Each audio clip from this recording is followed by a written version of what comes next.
La loi narcotrafic est la nouvelle bête noire des cryptos et elle affole littéralement la communauté depuis quelques semaines. À elle seule, cette loi pourrait radicalement transformer notre écosystème, en tout cas en France. Présomption automatique de blanchiment, tracking de toutes vos transactions et de tous vos wallets, interdiction pure et simple de certaines cryptos, le gouvernement est littéralement en train de poser des caméras au-dessus de vos têtes. Alors, est-ce que la France est en train de devenir un cauchemar pour les investisseurs crypto? C'est pas impossible. Mais rien n'est encore fait et tout se joue actuellement. Alors, si vous vous inquiétez pour l'avenir de votre portefeuille et que vous ne comprenez pas toutes les implications de cette nouvelle loi, vous êtes au bon endroit, je vous explique tout. Avant de commencer, petite remise en contexte. La loi narcotrafic en France représente une réponse législative ambitieuse face à ce que les autorités considèrent comme un raz-de-marée de réseaux criminels qui se déversent sur le territoire national. Cette initiative, elle émane du Sénat et elle a été adoptée par ce dernier en février dernier. Elle est actuellement en débat à l'Assemblée nationale depuis le 18 mars et elle s'inscrit dans un contexte de lutte contre le trafic de drogue, entre autres, qui ne se cantonnerait plus uniquement aux grandes villes, mais également aux villes moyennes et aux campagnes. Avant de continuer, laissez-moi vous parler de Wiggle, le sponsor de cette vidéo. C'est une application qui va combiner un compte classique et des services crypto de pointe. Et grâce à une interface épurée et des services centrés sur l'utilisateur, Wiggle va vous proposer une expérience de grande qualité. Alors avec Wiggle, plus de prise de tête, vous avez un IBAN français, une carte de paiement, mais surtout la possibilité de gérer vos cryptos préférés et tout ça au même endroit. Et pour ceux qui se demandent, évidemment, Wiggle vous offre toutes les garanties d'un PSAN et est enregistré auprès de l'AMF. L'inscription, elle est ultra rapide et c'est gratuit. Le lien est en description, n'hésitez pas à y jeter un œil. Alors au cœur de ce dispositif législatif se trouve la création d'un parquet national anti-criminalité organisé.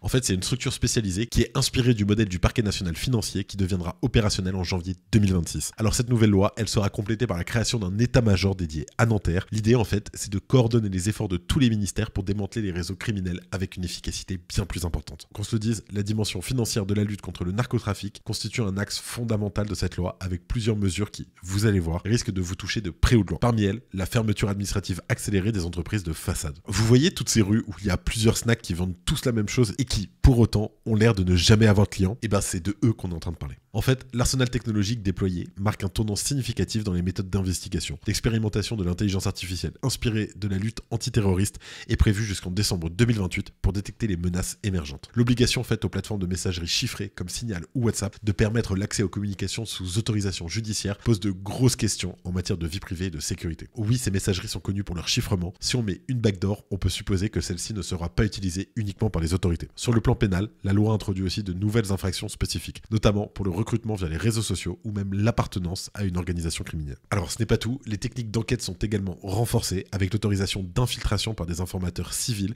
mais aussi la possibilité d'activer à distance des dispositifs électroniques sous contrôle judiciaire. Alors oui, je pense que vous avez bien compris, on parle de vos webcams et de vos micros là. Bon alors, cette mesure en particulier a été écartée en commission, mais bon, elle était bel et bien présente dans le texte de base. Inspiré des législations anti-mafia italiennes, un régime de repenti offrant l'immunité aux dénonciateurs est instauré. Alors le but en fait c'est d'encourager les membres d'organisations à coopérer avec les autorités, évidemment. Mais il y a aussi la création d'un dossier coffre qui est une mesure qui pose énormément de questions. En fait, elle va permettre de dissimuler certaines techniques d'enquête aux suspects et à leurs avocats. Ces dispositions en fait, elles visent à protéger les sources et les méthodes d'investigation et l'idée c'est que les criminels ne puissent pas savoir comment ils ont été pistés et attrapés. Ce qui en ressort beaucoup, c'est que ça crée pas mal de problèmes en matière de procès équitable, entre autres, si bien que la mesure risque de ne pas être retenue. La dimension pénitentiaire de son côté n'est pas négligée, avec notamment l'autorisation de drones pour surveiller les prisons et le renforcement des convois de prisonniers. Aussi la proposition controversée d'isoler environ 700 trafiquants de haut niveau dans quelques établissements de haute sécurité d'ici 2027. Pourquoi controversé? Déjà, ça va poser tout simplement des questions pour les riverains, entre autres, mais aussi, on a les États-Unis qui ont fait un peu la même chose à Guantanamo. Et spoiler, ça n'a pas bien tourné. Vous l'avez compris à ce stade, ce projet de loi est vraiment large et touche un nombre incalculable de domaines. L'idée principale, c'est de lutter contre le blanchiment d'argent et la criminalité. Alors ça, d'accord, il n'y a pas de problème. Mais malgré son adoption quasi unanime au Sénat, cette loi elle va susciter de vives critiques, notamment de la part d'organisations comme par exemple la Ligue des droits de l'homme. Il y a aujourd'hui beaucoup d'inquiétudes autour de la constitutionnalité de la loi, mais surtout concernant son approche quasi entièrement répressive. Il y a aussi une atteinte potentielle aux droits fondamentaux, notamment en matière de surveillance de la vie privée, qui a été relevée. Et là, on arrive sur la partie qui nous intéresse particulièrement sur cette chaîne,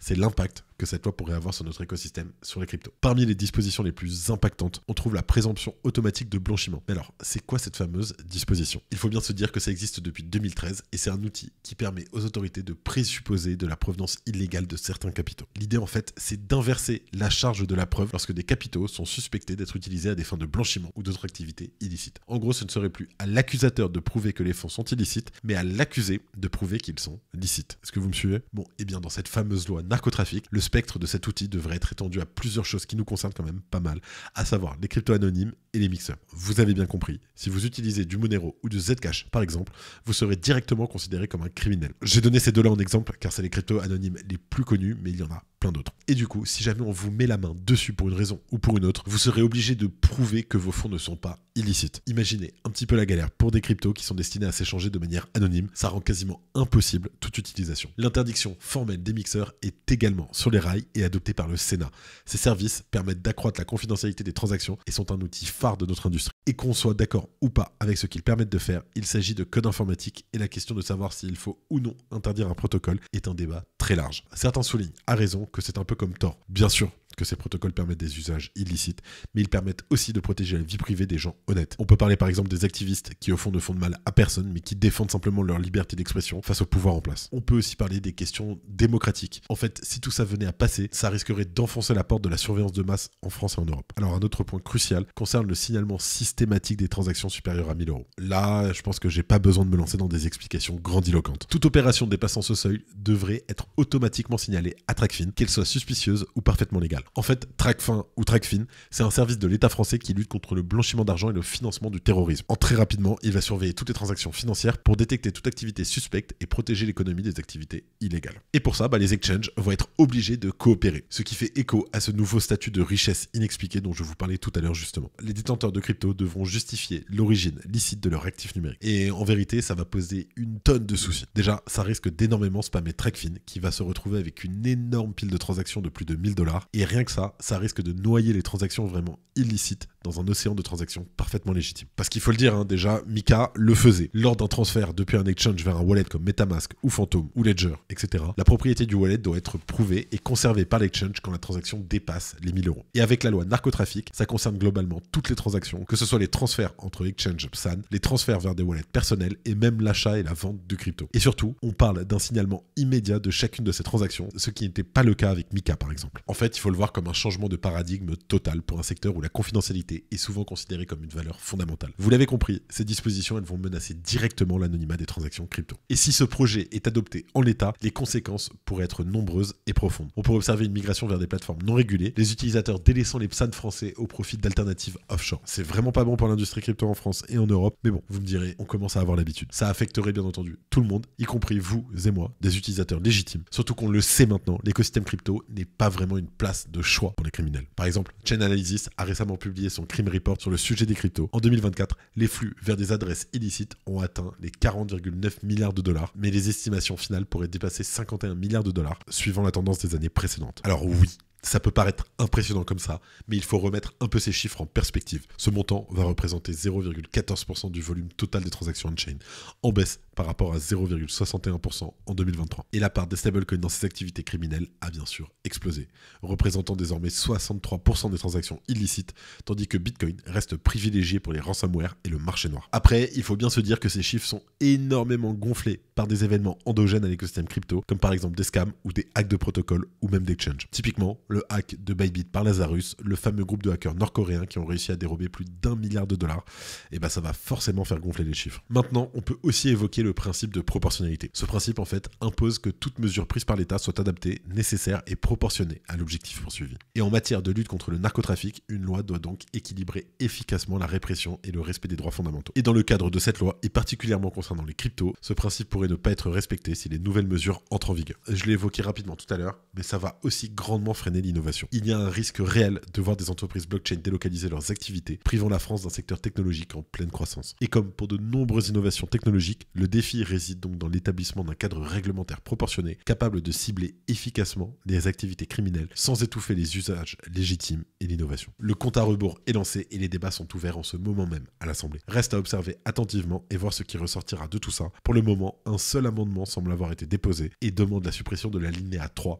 qui parle de la présomption de blanchiment et de l'interdiction des mixeurs. Quant à l'alinéa qui permettait aux autorités d'accéder aux messageries chiffrées, il a été rejeté en commission ce jeudi 20 mars. On dirait bien qu'ils ont écouté les nombreux experts en cybersécurité qui leur ont dit que ça présentait un trop gros risque pour la confidentialité et heureusement. Au final, on se retrouve face à une question cruciale. Jusqu'où est-on prêt à aller pour lutter contre la criminalité ? À quel moment la sécurité devient-elle une excuse pour pour rogner sur nos libertés fondamentales. Ce projet de loi, s'il est adopté en l'état, pourrait transformer radicalement l'écosystème crypto en France, mais aussi bien au-delà. Il renforce un cadre réglementaire déjà pesant et pourrait pousser encore plus d'acteurs et d'utilisateurs à s'en aller vers des juridictions plus attractives. Après, tout n'est pas perdu, les discussions sont encore en cours et font rage dans l'hémicycle. Et si ça se trouve, certains points vont encore être modifiés, voire supprimés, comme cette histoire de messagerie chiffrée. Est-ce que la France est en train de devenir un enfer dans la crypto? Eh bien, pas forcément non plus. Il ne faut pas s'avouer vaincu trop vite, et puis les débats ne sont pas clos.